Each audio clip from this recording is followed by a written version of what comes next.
Hello guys, आज का topic मैं ले रहा हूँ डैम ऑब्लिक रिटेनिंग वाल, यानी रोक दीवार या बांध। एक्चुअली बांध का जो कंसेप्ट होता है, एक नेचुरल तालाब होता है, उसमें एक साइड में केवल एक दीवार क्रॉस में बना दी जाती है जो पानी को रोक लेती है। बाकी तीन साइड में पहाड़ नेचुरल खड़े हुए होते हैं, वहाँ उधर कोई संरचना की आवश्यकता नहीं होती है। तो यानी बांध में भी एक दीवार बनाई जाती है और रिटेनिंग वाल को हम कह सकते हैं, ये भी वही कंसेप्ट दोनों के लिए एक ही है। रोक दीवार छोटी संरचना में भी हो सकती है, नहर में हम एक रोक दीवार लगा सकते हैं, नदी में रोक दीवार लगा सकते हैं। तो इससे रिलेटेड क्वेश्चन हमारा हाइड्रोस्टेटिक प्रेशर के अंतर्गत भी पूछे जाते हैं, क्योंकि इसमें टोटल प्रेशर का कंसेप्ट इंक्लूड होता है। इसलिए मैं इस टॉपिक को आज यहाँ पर संक्षेप में डिस्कस कर रहा हूँ। रिटेनिंग वाल का क्रॉस सेक्शन जो है मोस्टली समलंबाकार ट्रेपेजॉइडल बनाया जाता है, जिसका बेस चौड़ा होता है। मान लीजिए बेस की चौड़ाई स्मॉल बी है और शिखर की चौड़ाई स्मॉल ए है, और इस रिटेनिंग वाल की जो हाइट है टोटल वो कैपिटल एच है। इस तरह से इस रिटेनिंग वाल और बाकी ये रिटेनिंग वाल, ये this is only cross section इस ऑफ द वाल। बाकी ये दीवार हमारी आगे को कितनी भी लंबी हो सकती है।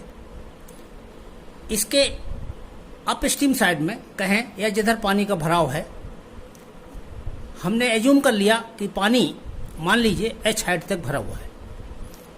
कुछ फ्री बोर्ड छोड़ना पड़ता है, तो एच हाइट तक हमने पानी इसमें भरा हुआ है, एज्यूम किया हुआ है।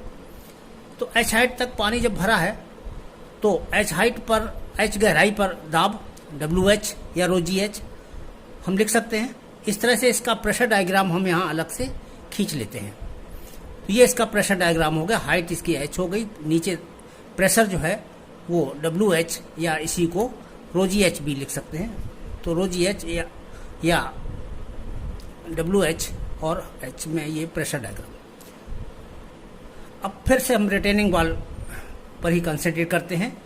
जो इस साइड में पानी भरा हुआ है, इसके कारण इस रिटेनिंग वाल के वर्टिकल फेस पर, ये वर्टिकल फेस है, इस वर्टिकल फेस पर पानी का टोटल प्रेशर कार्य करेगा, क्योंकि ये इतनी सरफेस को भिगो रहा है, इतनी सरफेस पर कुल पानी का दाब लगाएगा। तो टोटल प्रेशर P ये कार्य करता है। Total pressure P pressure diagram के कंसेप्ट से अभी आप लोगों को बताया था कि इसका जो टोटल प्रेशर P है, ये तो हम कई तरीके से निकाल लेते हैं। टोटल प्रेशर P, जैसे यहाँ देखिए, यहाँ पर एज्यूमिंग 1 मीटर लॉन्ग वाल, इस दीवार की लंबाई हम 1 मीटर लेकर के उसका जो एरिया बनेगा दीवार का, क्रॉस सरफेस एरिया दीवार का, उस पर टोटल प्रेशर की गणना करनी है। तो average pressure into area of wetted area. तो एवरेज प्रेशर क्या है, टॉप पर 0 है, नीचे WH है। तो एवरेज प्रेशर कितना हो गया, 0 + WH/2 इंटू इसका सरफेस एरिया कितना हो गया दीवार का, 1 मीटर चौड़ाई है और हाइट स्मॉल h है, तो 1 × H हो गया। ये एरिया हो गया। इस तरीके से हमने सॉल्व किया तो P = WH। यहाँ पर देखिए टोटल प्रेशर P हम ρGA x बार से भी निकाल सकते हैं, ρGA x बार से भी कैलकुलेट कर सकते हैं, यानी W की जगह ये ρG हो गया। बाकी एरिया A, इसका वेटेड एरिया A निकाल लो, 1 मीटर चौड़ाई इंटू स्मॉल h, ये तो एरिया का मान हो जाएगा। और x बार का मान इसी भीगे हुए सरफेस का गुरुत्व केंद्र के हाइट निकाल लो, ये x बार हो जाएगी। तो इससे भी हमारा ये ज्ञात हो जाता है। हम किसी भी फार्मूले से टोटल प्रेशर P की वैल्यू की गणना कर लेते हैं, या सिंपली यहाँ जो हमने ये प्रेशर डायग्राम बना दिया है, प्रेशर डायग्राम का एरिया निकाल लो और वेटेड पेरीमीटर का जो चौड़ाई है, विड्थ है, यानी 1 मीटर, उसका गुणा कर दो। तो इससे भी हमारा देखो निकल गया। इसका एरिया देखो WH × H क्या हो गया, WH² / 2 हो गया कि नहीं हो गया। तो सेम चीज़ आ जाती है। तो total pressure P is equal to WH²/2, ये हमारा पहला फार्मूला हो गया। इसके साथ हमको इस प्रेशर का सेंटर कहाँ पर है वो भी ज्ञात होना चाहिए।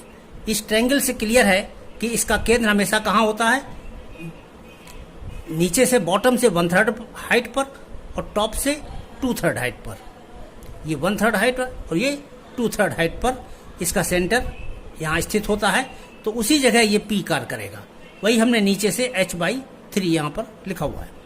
तो इस तरह से P और उसकी पोजीशन कि किस जगह पर कार्य कर रहा है, ये दो चीज़ें हम ज्ञात कर लेते हैं। ये पहला स्टेप हो गया। दूसरे स्टेप में वेट ऑफ द डैम या वेट ऑफ द वॉल ज्ञात करते हैं। 1 मीटर लंबी दीवार हमने कंसीडर की थी, तो 1 मीटर लंबी दीवार का वेट, तो पहले तो 1 मीटर लंबी दीवार का वॉल्यूम निकालो और उसमें डेंसिटी का गुणा कर दो, तो डेंसिटी इंटू वॉल्यूम से निकलता है वेट। डेंसिटी हमने ये दीवार हमने एज्यूम कर ली, ये मैसनरी की वॉल है, चिनाई की दीवार बनी हुई है, या जिस मटेरियल की भी हो, अगर आरसीसी की है तो हम, या सीमेंट कंक्रीट की है तो सीमेंट कंक्रीट के डेंसिटी यूज करेंगे, और अगर ब्रिक मैसनरी की है तो ब्रिक मैसनरी की डेंसिटी जैसा क्वेश्चन में दिया गया हो उसी के अनुसार हम डेंसिटी को यूज कर लेंगे। ये डाटा क्वेश्चन में दिया होता है। तो density multiplied by the its volume. Volume क्या है, cross section area multiplied by length of the wall. तो क्रॉस सेक्शन एरिया ये हमारा ट्रेपेजॉइडल का एरिया कैसे होता है, A+B/2, ए दोनों समानांतर भुजाओं का योग बटे 2 गुणे बीच की दूरी, तो A+B/2 इंटू H इंटू 1। तो ये हो गया, यहाँ से यहाँ तक तो हुआ इसका क्रॉस सेक्शन एरिया, और ये हो गई वॉल की लंबाई। 1 मीटर लंबी दीवार हमने कंसीडर की थी, इसलिए ये वॉल्यूम को रिप्रेजेंट कर रहा है, और वॉल्यूम इंटू डेंसिटी से हमारा वेट निकल गया। तो ये वेट का फार्मूला अब इसको लिख लिया पहले हमने, A+B/2 into H into rho, और इस तरह से लिख करके ये सेकंड फार्मूला हो गया।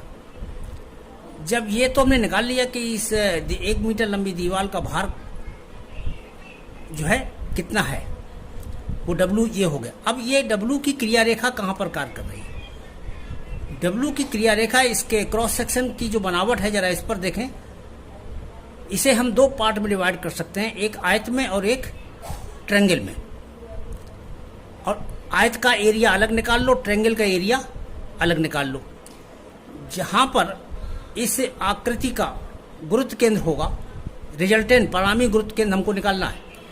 पहले आयत का यानी रेक्टेंगल का जो सेंटर CG है वो यहाँ पर होगा, और इसका ट्रायंगल का जो CG है वो यहाँ पर होगा, और इन दोनों का रिजल्टेंट जहाँ कहीं भी आएगा वो G यहाँ पर होगा। तो इस तरीके से ये परिणामी का G निकालने का तरीका, हमारे बेसिक फार्मूले होते हैं A1 x1 plus A2 x2 बटे A1 प्लस A2, ये हमारे बेसिक फार्मूले हैं। तो इसके द्वारा सेंटर ऑफ ग्रेविटी हम इसकी निकाल लेते हैं। हमको पहले इनके मान ज्ञात कर लेने चाहिए कि A1 कितना है, यानी इस रेक्टेंगल का एरिया A1 हो गया, इस ट्रायंगल का एरिया A2 हो गया, और इसके सेंटर ऑफ ग्रेविटी की दूरी यहाँ से इसकी कितनी है, x1 ये है, और इसके सेंटर ऑफ ग्रेविटी की दूरी x2। तो ये वैल्यू जो है यहाँ पर देखिए हमने कैलकुलेट करके आपको बताई हैं। A1 इसका एरिया A इंटू H, ये H हाइट है, तो A इंटू H ये तो A1 हो गया। जरा A2 देखिए, इस ट्रायंगल का एरिया कैसे निकलता है, आधार गुणे लंब बटे 2, तो ये पूरा B है और ये A है, तो यहाँ से यहाँ कितना बचा, B माइनस A, तो B minus A into H और बटे 2, तो B minus A into H/2, ये A2 हो गया। x1, इसका x1 कितना है, ये इस दूरी का हाफ होगा, बीचों बीच में होगा, तो ये A/2 हो गया। और x2 कितना है, x2 देखिए इस ट्रायंगल के सेंटर पे होगा, तो ट्रायंगल के सेंटर की इधर से दूरी कितनी होगी, हमको यहाँ से ये दूरी याद करनी है, वर्टिकल हाइट नहीं याद करनी, इधर से ये दूरी याद करनी। तो ये भुजा भी हमारी वही 1/3 और 2/3 में डिवाइड होती है। तो इस तरह से ये B माइनस A का 1/3 ये हो गया और A ये पूरा हो गया, तो x2 बराबर हो गया A ये दूरी plus B minus A by 3। अब जब हमारे x1, x2, a1, a2 मालूम हो गए तो सिंपल फार्मूला रखिए, x बार बराबर ये फार्मूला यहाँ लिखा हुआ है, इन सब के मान रख दीजिए इसमें और मान रख के थोड़ा सॉल्व कीजिए। सॉल्व करने के बाद आपको रिलेशन मिलेगा x बार बराबर, सॉल्व करने के बाद सॉल्यूशन हमने यहाँ नहीं दर्शाया, उसकी आवश्यकता नहीं है क्योंकि हमने ये बता दिया कि a1, a2 की वैल्यूज कैसे आप ज्ञात करेंगे, बस इसको इसमें रखिए। यहाँ से a square plus A B plus B square बटे 3 इंटू ए प्लस बी, इस फार्मूले को आप डायरेक्ट भी याद रख सकते हैं और ये कंसेप्ट याद रख सकते हैं। इस कंसेप्ट के द्वारा वहीं क्वेश्चन में ही निकाल लीजिए क्योंकि जब न्यूमेरिकल वैल्यू इनके स्थान पर रख देंगे तो सॉल्यूशन सिंपल हो जाएगा। अन्यथा हम x बार ज्ञात करने के लिए ये फार्मूला सीधे याद रख सकते हैं। तो ये हमारा थर्ड रिलेशन हो गया। अब इसके बाद जरा देखिए, इसी फिगर को हमने रिपीट किया है। यहाँ पर दीवार का भार W ये इस फेस से x बार दूरी पर कार्य कर रहा है, यहाँ से इसकी दूरी x बार है और ये P बल जो है यहाँ पर जो कार्य कर रहा था इसको हमने यहाँ पर रिप्रेजेंट किया है, जहाँ से W नीचे की ओर गुजर रहा है इसके सेंटर ऑफ ग्रेविटी से, उसी जगह पर इसको कार्यरत दिखा दिया है। तो यानी यहाँ के स्थान पर हमने इस जगह बल P यानी रिजल्टेंट प्रेशर को इस जगह दिखाया, टोटल प्रेशर को। अब इसके बाद टोटल प्रेशर और W इनका परिणामी बल ये ऐसे तिरछा जाएगा, ये परिणामी बल यहाँ जा रहा है, इसका मतलब इन दोनों का परिणामी बल ये नीचे को लग रहा है। अब ये आ गई दीवार की तली, बॉटम। ये क्या कर रहा है, ये नीचे जमीन है, जमीन पर टिका हुआ है। इसका मतलब ये हुआ कि ये दीवार मिट्टी को इस दिशा में नीचे की ओर दबा रही है। ध्यान देना, नीचे की मिट्टी को ये दीवार इस डायरेक्शन में दबा रही है, पुश कर रही, तिरछा पुश कर रही, दबा रही है। तो ये हमारा रिजल्टेंट फोर्स हो गया। चूंकि दीवार संतुलन में है इसलिए ये बिंदु भी स्थिर होगा। इसका मतलब दीवार की प्रतिक्रिया, रिएक्शन ऑफ दी जमीन की प्रतिक्रिया, वो आर डैश ऊपर की ओर कार्य करेगी, इसके जस्ट विपरीत, जिसमें आर और आर डैश दोनों बराबर होंगे, यानी क्रिया और उसकी प्रतिक्रिया।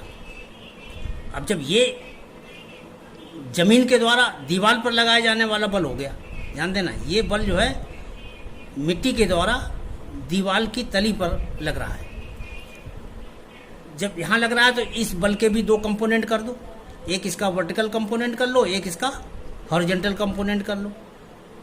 वर्टिकल कंपोनेंट करने पर हम ये पाएंगे कि इसका वर्टिकल कंपोनेंट हॉरिजॉन्टल का इस बट के W के बराबर होगा, क्योंकि R और R डैश जब ये बराबर हैं तो इनके कंपोनेंट भी बराबर होंगे। सिंपल थ्योरी है कि जब ये दोनों बल बराबर हैं तो इनके घटक भी बराबर होंगे, इसलिए इसका वर्टिकल कंपोनेंट इसका वर्टिकल कंपोनेंट आपस में बराबर होगा। तो ये W है तो ये भी W हो गया। इसी तरीके से इसका हॉरिजॉन्टल कंपोनेंट इसके हॉरिजॉन्टल कंपोनेंट के बराबर होगा, यानी ये P है तो ये भी P हो गया। तो अब एक P बल यहाँ से हो गया और W बल यहाँ से हो गया। इसके बाद यहाँ पर देखिए, अब इस एज ए होल इस दीवार पर जो बल लग रहे हैं जरा उनको एक बार रिवाइज कर लें। एक तो ये बल लग रहा है P, वो ये हो गया। दीवार का अपना भार दूसरा W ये कार्य कर रहा है। जमीन की जो रिएक्शन है उसके कारण एक बल ये कार्य कर रहा है और एक बल ये कार्य। तो इस तरह से चार बल इस दीवार पर कार्यरत हैं और इन चारों बलों के अधीन ये दीवार संतुलन की अवस्था में है। इसलिए किसी भी बिंदु के परता इन बलों के आघूर्णों का बीजगणितीय योग शून्य होगा। इसलिए बिंदु B के परितः टेकिंग मोमेंट अबाउट B, अब B के अबाउट मोमेंट ले लिए। हमने पहले P बल का मोमेंट लिया इसका, तो P इंटू H/3 ये इसका मोमेंट हो गया क्लॉकवाइज। इसके बाद इस W का मोमेंट लिया तो W इंटू ये डिस्टेंस x बार हो गई बराबर। अब इन दोनों का ले लीजिए, ये W इंटू यहाँ से यहाँ तक की दूरी। एक्चुअली हमारा मेन टारगेट क्या था कि जो रिजल्टेंट हमारा जिस बिंदु से गुजर रहा है उस बिंदु की दूरी की ही गणना करनी है, इसलिए इस दूरी को हम जेड लेटर के द्वारा प्रदर्शित कर रहे हैं। तो चित्र में हमने इसको बीई दूरी को जेड अक्षर के द्वारा दर्शाया हुआ है, इसीलिए यहाँ पर डायरेक्ट हमने जेड लिख रखा है। तो W इंटू जेड ये हमारा एंटी क्लॉकवाइज मूवमेंट है, और इस पी बल का जो मूवमेंट है ये पी बल हमारा इसी बी पॉइंट से गुजर रहा है, इसलिए पी बल का मूवमेंट 0 हो गया। इसमें डिस्टेंस 0 का गुणा, बस इसको सिंपल कर लीजिए। W दोनों को एक तरफ कर लेंगे, ये जब इधर ले आएंगे तो W into z minus x bar बन गया, और ये पद वही बना रहेगा। पक्ष हमने ट्रांसफर कर लिए हैं। अब यहाँ से Z बराबर हम लिखना चाहें तो ये पहले W को नीचे ट्रांसफर कर लीजिए, तो P upon W into H by 3। अब केवल ये बचा, इसमें से x बार को इधर ले आइए प्लस x बार, इस तरह से Z बराबर P upon W into H by 3 plus Z plus x bar is equal to, ये हमारा चौथा रिलेशन हो गया। इसके बाद देखिए इसेंट्रिसिटी क्या चीज है। तली की प्रतिक्रिया हमारी ई बिंदु पर कार्य कर रही है। दीवार का आधार BC है, BC का मिडिल पॉइंट O है। ध्यान देना, BC का मिडिल पॉइंट O है, इसलिए O से B तक की जो दूरी है वो आधार की चौड़ाई का आधा होगा, यानी B/2 हो गई। तो O से B तक की दूरी तो हमारी B/2 हो गई, और B से E तक की दूरी ये हमारी Z है। उत्केंद्रता क्या कहलाती है कि परिणामी अगर हमारे मध्य पर कार्य न करके मध्य से किनारे को हट के कार्य कर रहा हो, यानी ये O पर कार्य न करके E पे कार्य कर रहा है, तो कितना हट के कार्य कर रहा है, इसी दूरी को उत्केंद्रता कहते हैं, और इसे स्मॉल e अक्षर से रिप्रेजेंट करते हैं। तो इसमें स्मॉल e क्या हो गया, OE, यानी ये दूरी किसके बराबर है, OE के बराबर है। O से E तक की दूरी को ही स्मॉल e इसेंट्रिसिटी कहेंगे, और इसका मान सिंपली Z में से B/2 घटा दें, तो इसका यही फार्मूला भी बन गया, E is equal to Z minus B/2। तो हमारा फार्मूला ये रहा, ये अगला रिलेशन हो गया। इसके बाद resultant pressure at the base, इसकी तली पर रिजल्टेंट प्रेशर कैसे निकलेगा। परिणामी दाब के लिए जब डायरेक्ट स्ट्रेस और बेंडिंग स्ट्रेस दोनों तरह के कार्य कर रहे हो, क्योंकि इसेंट्रिसिटी के कारण बेंडिंग मूवमेंट आ जाता है मूवमेंट, और डायरेक्ट लोड तो उसका रिजल्टेंट में कैलकुलेट होता ही है। तो direct stress plus bending stress FD plus minus FB, ये आप SOM में भी पढ़ चुके होंगे। तो FD प्लस माइनस FB, और इसमें FD डायरेक्ट स्ट्रेस बराबर है क्या है, सीधा भार W ये है, नीचे से ऊपर कार्य कर रहा है। तो W कितने एरिया आप कार्य कर रहा है, बॉटम का एरिया। अब जरा बॉटम 1 मीटर लंबी दीवार की बॉटम का एरिया कैसे निकलेगा। 1 मीटर लंबी दीवार की बॉटम की चौड़ाई ये है और बॉटम की लंबाई 1 मीटर है, तो ये एरिया कितना हो गया, B/1। तो इस तरह से ये W upon A plus minus M upon Z, bending stress जो है ये बेंडिंग मोमेंट अपॉन Z के बराबर होती है, नमन प्रतिबल है।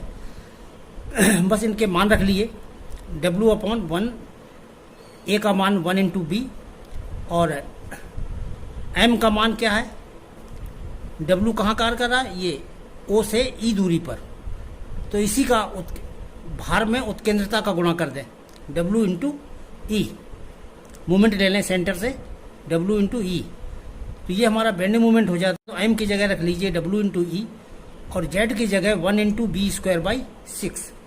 अब जरा देखिए बेस का एरिया ये है, इसेंट्रिसिटी किस दिशा में है, ये इस दिशा में है। जब इसेंट्रिसिटी इस दिशा में है, इसलिए इसका Z जो है इस अक्ष पर निकाला जाएगा। ये अक्ष जो होगी, ये Z अक्ष को ज्ञात करने के लिए, अगर इसेंट्रिसिटी इधर होती तो फिर Z जो है इस अक्ष पर निकाला जाता। अब Z इस अक्ष पर निकालने के लिए चौड़ाई ये ली जाएगी, गहराई ये ली जाएगी, इसीलिए 1 इंटू B²/6 यूज किया गया है। BD²/6 होता है Z का मान, ये आप लोगों को याद होगा। तो इस तरीके से 1 इंटू बी स्क्वायर बाई 6, बस इसमें क्या है W कॉमन आ रहा है, B एक कॉमन आ रहा है, तो W अपॉन बी कॉमन ले लीजिए और ब्रैकेट के अंदर यहाँ से 1 बच जाएगा और प्लस माइनस केवल ऊपर ये E बचा और ये 6 जो है ये भी ऊपर चला गया, 6E अपॉन बी। तो ये हमारा छठा फार्मूला हो गया, W upon B 1 plus minus 6E upon, ये स्ट्रेस हुआ, परिणामी दाब हुआ नीचे, इसकी तली पर दाब की गणना हम इस फार्मूले के द्वारा कर सकते हैं। अब जरा देखिए, इसेंट्रिसिटी इधर है तो दाब अधिक इधर होगा या इधर होगा। जिस तरफ इसेंट्रिसिटी होगी, बल जिस तरफ लगेगा उधर दाब तीव्रता ज़्यादा आएगी, तो अधिकतम दाब इधर आएगा और न्यूनतम दाब इधर हो जाएगा। बस इसी में मिनिमम प्रेशर जो है तली पर वो होगा एट सी, इधर वाले बिंदु पर, उसमें प्लस का चिन्ह ले लेंगे, फार्मूला वही पिछले वाला। और मिनिमम प्रेशर ये बी पॉइंट पर होगा, इस साइड में बाईं तरफ वाले में, इसमें हम माइनस चिन्ह यूज कर लेंगे, तो ये मिनिमम वैल्यू एफ मिनिमम आ जाएगा और ये एफ मैक्सिमम आ जाएगा। अब जरा यहाँ देखें, हम पिछले फिगर में फिर से ले चलते हैं। ये तली है और तली पर यहाँ दाब ज़्यादा आया, यहाँ दाब कम आया। अगर हम ये दाब आरेख यहाँ बना दें तो यहाँ पर दाब ज़्यादा आया और यहाँ पर दाब कम आया। दाब का आकृति कैसी बनेगी, इस तरह की बनेगी।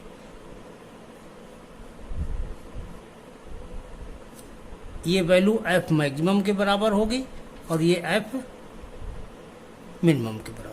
तो इसका मतलब दाब यहाँ पर ज़्यादा है तली में, यहाँ पर कम है। तो जब भी कभी गणना करनी होगी आप लोग इस बात का ध्यान रखेंगे कि उत्केंद्रता जिधर होगी उसी तरफ जो है दाब अधिक होगा।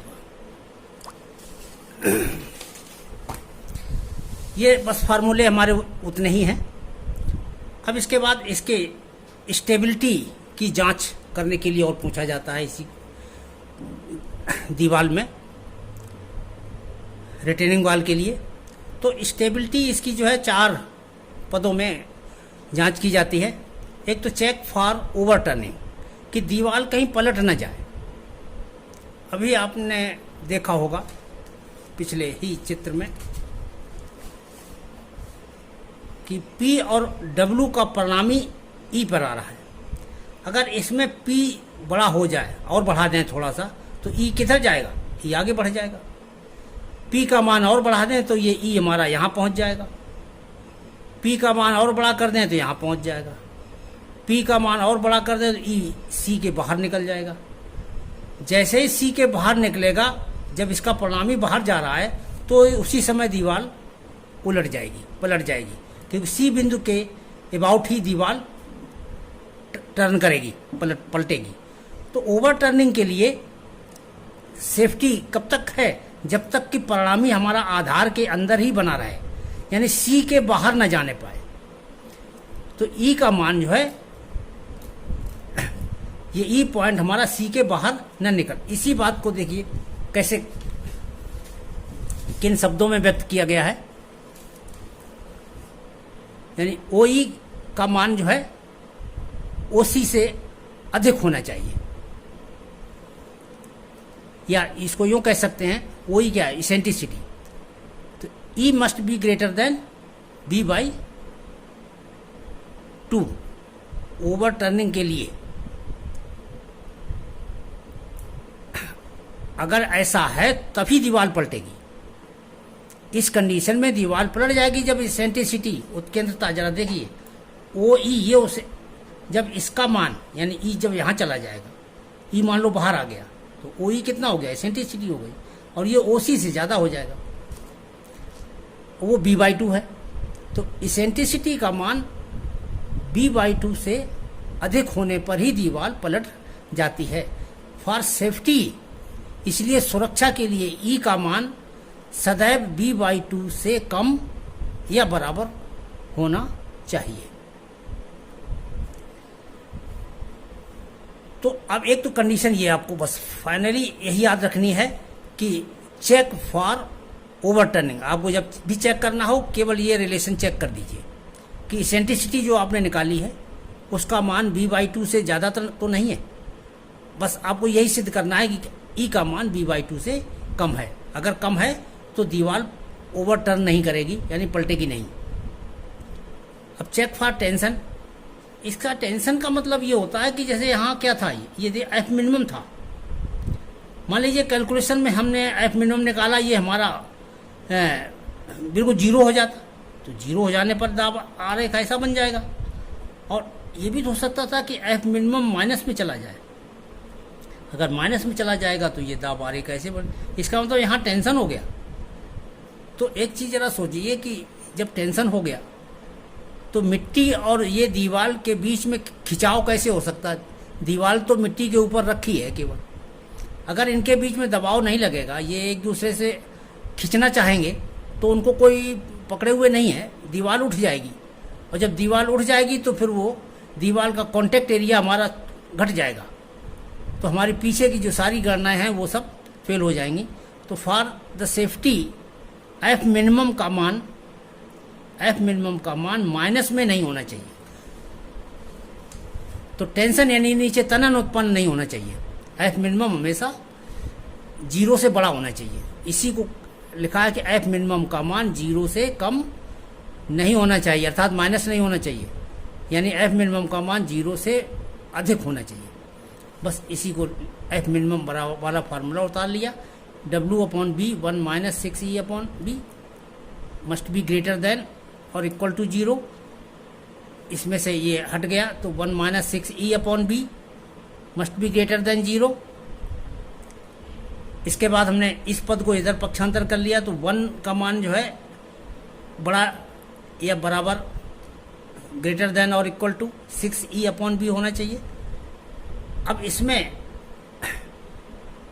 हम इसको पलट लेते हैं, b इधर कर लेते हैं और 6 नीचे कर लेते हैं, तो ये b/6 must be greater than और इक्वल टू e, ये रिलेशन आ गया। अब जब ये रिलेशन, अब इसको हम पूरा का पूरा रिवर्स करते हैं। जब पूरा रिवर्स करेंगे तो ये चिन्ह भी रिवर्स हो जाएगा। देखिए इसमें ध्यान रखें, हमेशा जब भी ये चिन्ह लगे हों तो कभी भी राइट, जैसे लेफ्ट हैंड साइड और राइट हैंड साइड को हम पलट देते हैं, वो पलटने वाला काम करते समय चिन्ह भी पलटना पड़ेगा।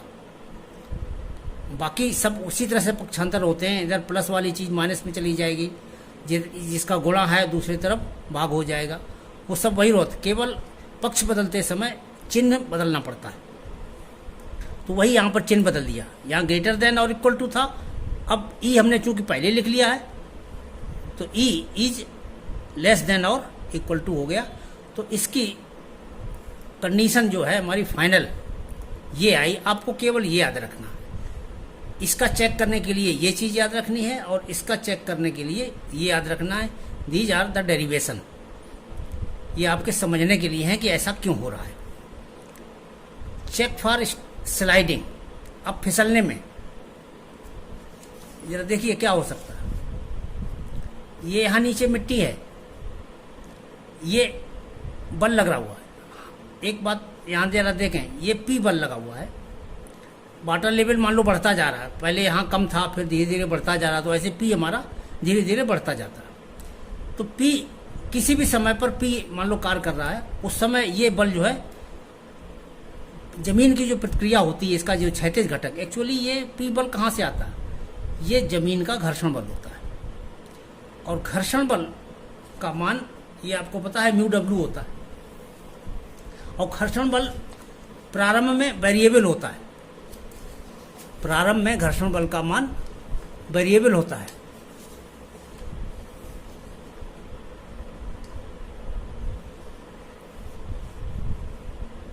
घर्षण बल एक सीमा तक ही बढ़ सकता है, तो उसकी जो चरम सीमा है वो μW के द्वारा, चरम घर्षण बल जिसको बोलते हैं अल्टीमेट फ्रिक्शन, तो अल्टीमेट फ्रिक्शन जो है वो μW के द्वारा वैल्यू निकाली जाती है। म्यू जहाँ पर कोफिशिएंट ऑफ फ्रिक्शन है, W इसका वेट है। इससे ज़्यादा P का मान नहीं बढ़ा सकता, यानी ये P जो है घर्षण बल का मान, ये हमारी इस वैल्यू से ज़्यादा नहीं किया जा सकता।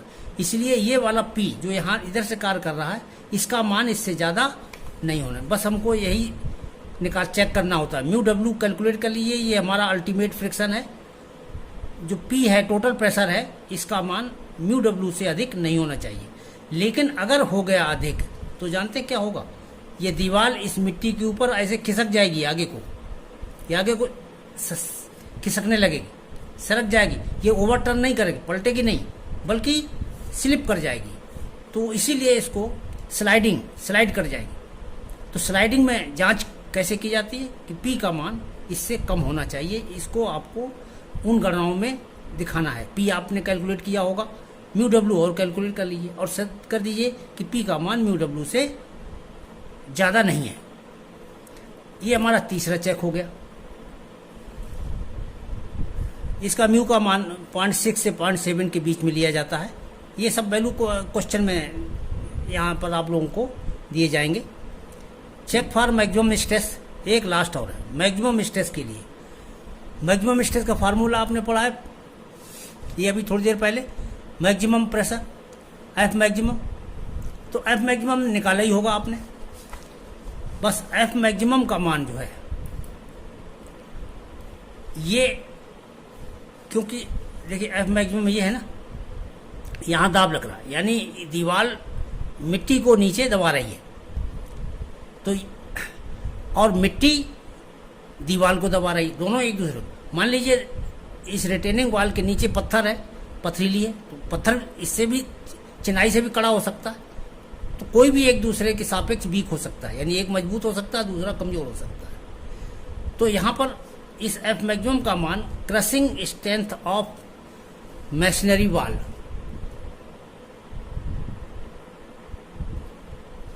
Crushing strength of machinery wall यानी दीवार की संदलन सामर्थ्य, क्रशिंग स्ट्रेंथ यानी जिस प्रतिबल पर, जिस दाब पर दीवार ही क्रश न हो जाए, कुचल न जाए, तो इसकी क्रशिंग स्ट्रेंथ क्वेश्चन में दी जाएगी। इससे एफ मैक्सिमम का मान अधिक नहीं हो, इससे कम रहना चाहिए, यानी एफ मैक्सिमम का मान इससे अधिक नहीं होना चाहिए, अर्थात कम रहना चाहिए। और अथवा और साथ ही साथ इससे भी कम होना चाहिए। और बियरिंग कैपेसिटी ऑफ सॉइल, ये बियरिंग कैपेसिटी ऑफ सॉइल भी दी जाती है। अगर मिट्टी कमज़ोर है तो अगर बियरिंग कैपेसिटी कम हुई दाब से तो दीवार जो है मिट्टी में धंस जाएगी और धंसने के कारण तब दीवार पलट जाएगी। इन दोनों से इसका मान एफ मैक्सिमम का मान अधिक नहीं होना चाहिए, अर्थात कम होना चाहिए। ये 4 जांचें की जाती हैं इस क्वेश्चन में। तो इस दीवार, इसके न्यूमेरिकल सिंपल हैं। अगर ये आपने फार्मूले एक बार देख लिए तो इसका न्यूमेरिकल करने में बिल्कुल कहीं भी कोई दिक्कत नहीं आएगी।